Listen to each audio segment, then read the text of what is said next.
Genesis 2. Thus the heavens and the earth were completed in all their vast array. By the seventh day God had finished the work he had been doing. So on the seventh day he rested from all his work. Then God blessed the seventh day and made it holy, because on it he rested from all the work of creating that he had done.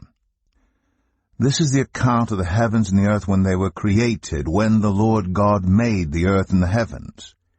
Now no shrub had yet appeared on the earth, and no plant had yet sprung up, for the Lord God had not sent rain on the earth, and there was no one to work the ground.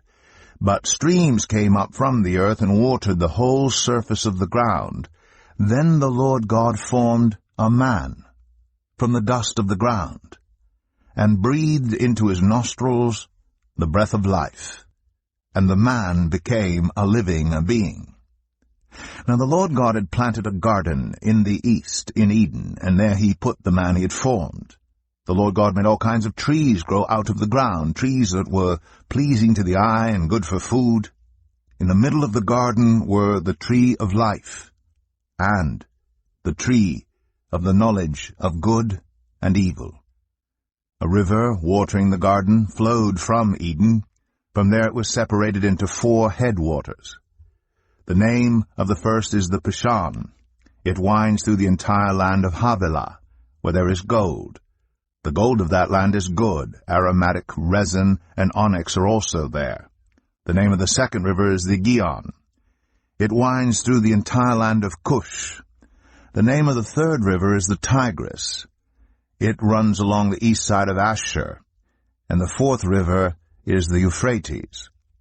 The Lord God took the man, and put him in the Garden of Eden to work it and take care of it.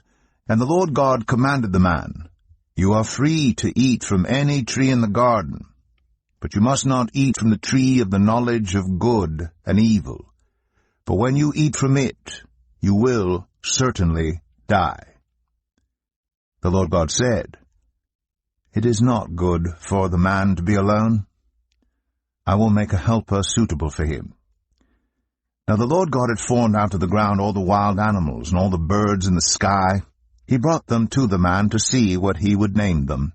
And whatever the man called each living creature, that was its name. So the man gave names to all the livestock, the birds in the sky, and all the wild animals. But for Adam no suitable helper was found. So the Lord God caused the man to fall into a deep sleep, and while he was sleeping he took one of the man's ribs, and then closed up the place with flesh.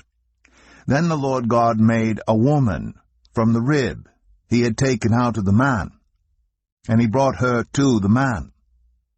The man said, "This is now bone of my bones and flesh of my flesh. She shall be called woman, for she was taken out of man." That is why a man leaves his father and mother and is united to his wife, and they become one flesh. Adam and his wife were both naked, and they felt no shame.